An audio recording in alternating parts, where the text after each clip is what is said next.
ನಮಸ್ತೆ ಮಿತ್ರರೇ, ನೋಡಿ ನಮ್ಮ ರೈತರ ಬದುಕು ಯಾವಾಗಲೂ ಮಳೆ ಜೊತೆ ಒಂದು ರೀತಿ ಗುದ್ದಾಟ. ಈ ವರ್ಷ ಅನುಭವಿಸಿದ್ವಾ? ಮಳೆ ಹೋಯ್ತು ಅಂದರೆ ಒಣ ಬೇಸಾಯ ರೈತರುಗಳಿಗೆ ದಿಕ್ಕೆಟ್ಟ ಪರಿಸ್ಥಿತಿ ಉಂಟಾಗ್ತದೆ. ಬಂತು ಅಂದರೆ ಇಡೀ ಬೆಳೆ ಕೊಚ್ಕೊಂಡು ಹೋಗೋ ರೀತಿ ಬರ್ತದೆ.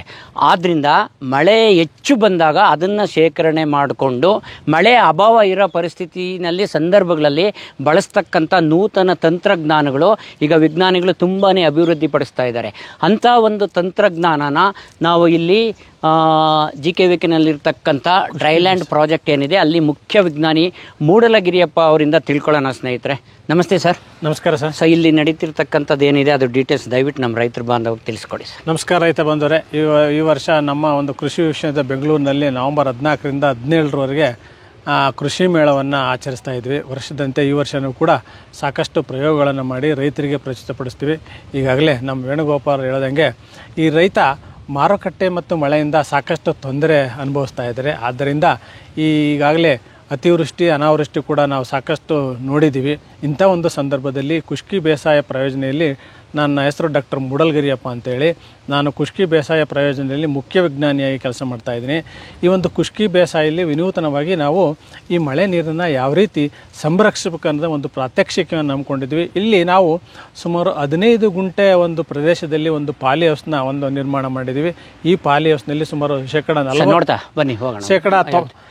94ರಿಂದ 95% ನೀರನ್ನ ಶೇಖರಣೆ ಮಾಡಬಹುದು. ಇದು ಸೋಲಾರ್ ಎನರ್ಜಿ.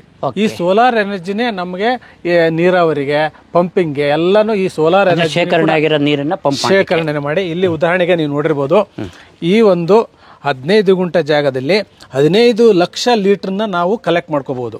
ಇದು 7.5 ಲಕ್ಷ ಲೀಟರ್ ಇದೆ. ಇಂಥ ಒಂದು ಸಂಪ್ ಮಾಡ್ಕೊಂಡಿದ್ದೆ. ಅದರ ಸ್ಥಳೀಯವಾಗಿ ರೈತರು ಅವರಿಗೆ ಸ್ಥಳೀಯವಾಗಿ ಕೂಡ ನಾವು ಇಂಥ ಒಂದು ಸಂಪನ್ನ ಅಥವಾ ಕೃಷಿ ಹೊಂಡವನ್ನು ನಿರ್ಮಾಣ ಮಾಡ್ಕೋಬಹುದು.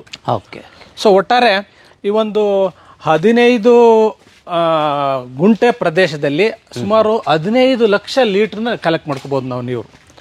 ಸೊ ಇಂಥ ನೀರನ್ನು ನಾವು ಈ ರೀತಿಯಾಗಿ ಈ ಒಂದು ಕೃಷಿ ಪಾಲಿ ಹೌಸ್ನಲ್ಲಿ ಈ ರೀತಿಯಾದಂಥ ಬೆಳೆಗಳನ್ನು ಬೆಳ್ಕೊಂಡಿದ್ದಾದರೆ ಖಂಡಿತ ಖುಷ್ಕಿ ಬೇಸಾಯದಲ್ಲೂ ಕೂಡ ನೀರಾವರಿ ಥರ ನಾವು ಯಾವುದೇ ಒಂದು ಬೆಳೆಗಳನ್ನು ಬೆಳೆಬೋದು. ಬಹುಶಃ ಇದು ನೋಡಿರ್ಬೋದು, ಇದೊಂದು ಬದನೆ. ಈ ಒಂದು ಬದನೆಕಾಯಿಗೆ ಮಾರುಕಟ್ಟೆಯಲ್ಲಿ ಬೇಡಿಕೆ ಇದೆ. ಅಂಥ ಒಂದು ತಳಿಯನ್ನು ಬೆಳೆದಿದ್ದಾದರೆ ಖಂಡಿತ ರೈತನಿಗೆ ಆದಾಯ ಜಾಸ್ತಿ ಬರುತ್ತೆ. ಬಹುಶಃ ಇದನ್ನ ಎಲ್ಲಾ ರೈತರು ಬಹಳ ಇಷ್ಟಪಡ್ತಾರೆ. ಸರ್, ಇಲ್ಲಿ ವ್ಯವಸ್ಥೆ ನೋಡಿದ್ರೆ ಕೆಲವ್ರಿಗೆ ಅನುಮಾನ ಬರ್ಬೋದು ರೈತರಿಗೆ. ಬಟ್ ಇಲ್ಲಿ ಕಂಪ್ಲೀಟ್ ಮಳೆ ನೀರನ್ನೇ ಅಲ್ವಾ ನೀವು ಬಳಸಿರೋದು? ಸಂಗ್ರಹ ಮಾಡಿ ಓನ್ಲಿ ಮಳೆ ಬಿದ್ದಂತಹ ಮಳೆಯನ್ನ ಸಂಗ್ರಹಿಸಿ ಬೆಳೆ ಬೆಳೀತಿರ್ತಕ್ಕ ಯಾವುದೇ ರೀತಿಯ ನೀರಾವರಿ ಇಲ್ಲ. ಯಾವುದು ನೀರಾವರಿ ಇಲ್ಲ. ನಮ್ಮ ಒಂದು ಪಾಲಿ ಹೌಸ್ನಲ್ಲಿ 15 ಗುಂಟೆ ಪಾಲಿ ಹೌಸ್ನಲ್ಲಿ ಬಿದ್ದಂತಹ ನೀರನ್ನ ಇದರಲ್ಲಿ ಶೇಖರಣೆ ಮಾಡಿ ಇದಕ್ಕೆ ನಾವು ಉಪಯೋಗಿಸ್ತಿರೋದು. ಸೊ ಇದಕ್ಕೆ ಉಪಯೋಗಿಸ್ತಾದ್ರೆ ನಮ್ಮಲ್ಲಿ ಇಲ್ಲಿ ಬಹಳ ಮುಖ್ಯವಾಗಿ ಫರ್ಟಿಗೇಷನ್ ಆಟೋಮೇಷನ್ ಅಂತ ನಾವು ಹೇಳ್ತೀವಿ. ಇದನ್ನ ಒಂದು ವೈಜ್ಞಾನಿಕವಾಗಿ ಮಾಡಿದೀವಿ. ಅಂದ್ರೆ ರಸಾವರಿ ಗೊಬ್ಬರಗಳನ್ನ ಕೊಡೋದು, ಯಾವ ಒಂದು ಬೆಳೆಗಳಿಗೆ ಎಷ್ಟು ಗೊಬ್ಬರ ಕೊಡ್ಬೇಕು ಅನ್ನೋದು ಕೂಡ ನಾವು ನಿಖರವಾಗಿ ಕೊಡ್ತಾ ಇದೀವಿ. ಅದೇ ರೀತಿಯಾಗಿ ಎಷ್ಟು ನೀರು ಕೊಡ್ಬೇಕು ಒಂದು ಬೆಳೆಗೆ ಅದನ್ನ ಇದು ಒಂದು ಆಟೋಮೇಷನ್ ಎಷ್ಟು ಕೊಡ್ಬೇಕು ಆಟೋಮೇಷನ್ ಮಾಡ್ತೀವಿ. 15 ನಿಮಿಷ ಬೆಳೆ ಹೀಗೆ ಇರುತ್ತೆ. ಬಾಡೋದು ಏನ್ ರೋಗದ ಲಕ್ಷಣಗಳು ಕಾಣಿಸ್ತಾ. ಗೊಬ್ಬರ ಕರೆಕ್ಟ್ ಆಗಿ ಕೊಡ್ತಾ ಇರೋದ್ರಿಂದ ಪೋಷಕಾಂಶ ಕೊರತೆ ಲಕ್ಷಣಗಳು ಕಾಣ್ತಾ ಇಲ್ಲ, ರೋಗ ಲಕ್ಷಣಗಳು ಕಾಣಿಸ್ತಾ. ನಿಖರವಾಗಿ ಈ ರೀತಿ ಒಂದು ವ್ಯವಸ್ಥೆ ಮಾಡ್ಕೊಂಡು ಬೆಳೆದಿದ್ದಾದ್ರೆ ಖಂಡಿತ ಬೆಳವಣಿಗೆ ಚೆನ್ನಾಗುತ್ತೆ. ಆಮೇಲೆ ಪಾಲಿ ಹೌಸ್ನಕ್ಕಂತ ಕ್ವಾಲಿಟಿ ಕೂಡ ಚೆನ್ನಾಗಿ ಬರುತ್ತೆ. ಡಿಮ್ಯಾಂಡು ಕೂಡ ಮಾರುಕಟ್ಟೆಯಲ್ಲಿ ಜಾಸ್ತಿ ಇದೆ. ಸೊ ಹಾಗಾಗಿ ಒಟ್ಟಾರೆ ರೈತ ಈ ಖುಷ್ಕಿ ಪ್ರದೇಶದಲ್ಲಿ ಕೂಡ ಈ ರೀತಿಯಾಗಿ ಸುಮಾರು 250ರಿಂದ 300 ದಿವಸಗಳು ಯಾವ ರೀತಿಯಾಗಿ ಬೆಳೆಗಳನ್ನು ತೆಗಿಬೇಕನ್ನೋದು ಒಂದು ಇದು ಉದಾಹರಣೆ, ಪ್ರಾತ್ಯಕ್ಷಿಕೆ ರೈತರಿಗೋಸ್ಕರ ಮಾಡಿರೋದು. ಸೊ ಇದು ಎಷ್ಟು ವರ್ಷದಿಂದ ನಡೀತಾ ಇದೆ? ಇದು 4ನೇ ವರ್ಷ. ಇದು 4ನೇ ವರ್ಷ ಸತತವಾಗಿ ನಾವು ಬೇರೆ ಬೇರೆ ನಮ್ಮ ಒಂದು PhD ವಿದ್ಯಾರ್ಥಿಗಳು ಕೂಡ ಸಾಕಷ್ಟು ಇನೋವೇಷನ್ ಮಾಡ್ತಾ ಇದ್ದಾರೆ. ಬಟ್ ಅಂತಿಮವಾಗಿ ಒಂದು ನನಗೆ ಈಗ ಎಲ್ಲಾ ರೈತರಿಗೂ ಆಸಕ್ತಿ ಬರುತ್ತೆ ಈಗ ಬೆಳಿಬೇಕು ಅಂತ. ಹೌದೌದು. ಕಾಸ್ಟ್ ಲೆಕ್ಕ ಹಾಕ್ಬೇಕಲ್ಲ. ಈಗ ಪ್ರಾರಂಭಿಕ ಬಂಡವಾಳ ಒಂದು ಅಂದಾಜು ಏನು? ಈಗ ನಮಗೆ ಒಂದು ಪ್ರಾರಂಭಿಕ ಬಂಡವಾಳ ಅಂದ್ರೆ ಇಲ್ಲಿ ನಾವುಗೆ 1 ಗುಂಟೆಗೆ 1 ಲಕ್ಷ ಬೇಕಾಗುತ್ತೆ. 1 ಲಕ್ಷದಿಂದ 1.5 ಲಕ್ಷ ಸ್ಥಳೀಯವಾಗಿ ರೈತ ಯಾವ ರೀತಿ ಅಲ್ಲಿ ಒಂದು ಲಭ್ಯತೆ ಆಧಾರ 1.5 ಅಂದ್ರೆ ಇದೆಲ್ಲ ಕಾಸ್ಟ್ ಬಿಗಿನಿಂಗು 20 ಲಕ್ಷ ಬರುತ್ತೆ. 20 ಲಕ್ಷಕ್ಕೆ 10 ವರ್ಷ ಬರುತ್ತೆ. ಇದು 10 ವರ್ಷಕ್ಕೆ ಬರುತ್ತೆ. 1 ವರ್ಷಕ್ಕೆ 2 ಲಕ್ಷ ಅಂತ ನಾವು ತಗೊಂತೀವಿ. 2 ಲಕ್ಷ ನಾವು ಖರ್ಚು ಮಾಡಿದ್ರೆ ಈ 15 ಗುಂಟೆಗೆ 5 ಲಕ್ಷದಿಂದ 25,000ವರೆಗೂ ನಾವು ಆದಾಯ ಪಡೆದಿದ್ದೀವಿ ಇದರಲ್ಲಿ. ಪಡೆದಿದ್ದೀರಿ. Okay okay. ಎಲ್ಲ ಅಂಕಿಅಂಶನೂ ಎಲ್ಲ ಲಭ್ಯ ಇದೆ ಅಂಕಿಅಂಶನೂ ಅಲ್ವಾ? ಲಭ್ಯ ಇದೆ, ಓಕೆ, ಲಭ್ಯ ಓಕೆ, ಇದೆ. ಓಕೆ. ಸೊ ಹಾಗಾಗಿ ಸೊ ಪ್ರಾರಂಭಿಕ ಬಂಡವಾಳ ಅನ್ನೋದೊಂದು ಯೋಚನೆ ಬಿಟ್ರೆ ಹೌದು, ಯಾವುದೇ ಈಗ ಯಾಕಂದ್ರೆ ಬೋರ್ವೆಲ್ ಎಲ್ಲ ಕಡೆ ಸಕ್ಸಸ್ ಆಗ ಖಾತ್ರಿ ಇಲ್ಲ. ಹೌದೌದು. ಸೊ ಮಳೆ ನೀರನ್ನು ಉಪಯೋಗಿಸ್ಕೊಂಡು ಸತತವಾಗಿ 4 ವರ್ಷನೂ ಇದು ನಡೀತಾ ಇದೆ. ಆಮೇಲೆ ರೈತರು ಈ ಕೋಲಾರ ಮತ್ತೆ ತುಮಕೂರದಲ್ಲಿ ಸಾಕಷ್ಟು ಪಾಲಿ ಹೌಸ್ ರೈತರು ಬೆಳೀತಾ ಇದ್ದಾರೆ. ಅಂತ ಒಂದು ಪಾಲಿ ಹೌಸ್ ನಲ್ಲಿ ಈ ಒಂದು ತಂತ್ರಜ್ಞಾನ ಅಳಿಸ್ಕೊಡ್ಬೋದು ಅವ್ರು. ಓಕೆ.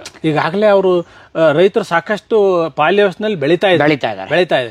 ಈ ಒಂದು ಬೋರ್ವೆಲ್ ವಾಟರ್ ಉಪಯೋಗಿಸ್ಕೊಂಡು ಬೋರ್ವೆಲ್ ಮಾಡ್ಕೊಳ್ತಾ ಇದ್ದಾರೆ. ಬಟ್ ಈ ರೀತಿಯಾಗಿ ಮಳೆ ನೀರನ್ನ ಶೇಖರಣೆ ಮಾಡಿ ಬೆಳೀತಾ ಇಲ್ಲ ರೈತರು. ಸೊ ಈ ರೀತಿಯಾಗಿ ವೈಜ್ಞಾನಿಕವಾಗಿ ಮಳೆ ನೀರನ್ನ ಸಂರಕ್ಷಿಸಿ ಆ ಮಳೆ ನೀರನ್ನೇ ಬೆಳೆಗೆ ಉಪಯೋಗಿಸಿದ್ರೆ ಬೆಳೆಯ ಒಂದು ಬೆಳವಣಿಗೆ ಚೆನ್ನಾಗಿರುತ್ತೆ.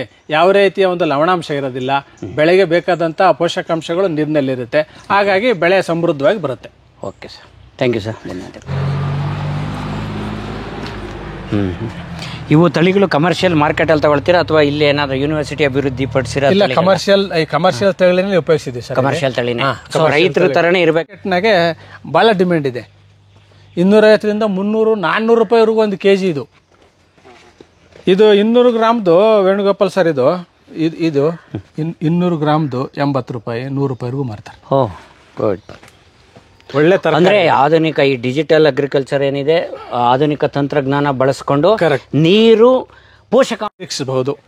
ಬೆಂಗಳೂರಂತ ಪ್ರದೇಶದಲ್ಲಿ ಈ ರೀತಿಯ ಈ ಮಾಡೆಲ್ ಬಹಳ ಒಂದು ಸಕ್ಸಸ್ ಆಗ್ತಾವೆ. ಯಾಕಂತಂದ್ರೆ ಇಲ್ಲಿ ಡಿಮ್ಯಾಂಡ್ ಇದೆ. ಹೌದೌದು. ನಗರ ಪ್ರದೇಶ ಇರೋದ್ರಿಂದ ಸಾಕಷ್ಟು ಡಿಮ್ಯಾಂಡ್ ಇದೆ. ಸೊ ಅಂತ ಸಂದರ್ಭದಲ್ಲಿ ಈ ಒಂದು ಪ್ರಯೋಗವನ್ನ ಖಂಡಿತ ನಮ್ಮ ಕೋಲಾರ ಭಾಗದ ತುಮಕೂರು ಅದನ್ನ ತಗೋಬಹುದು.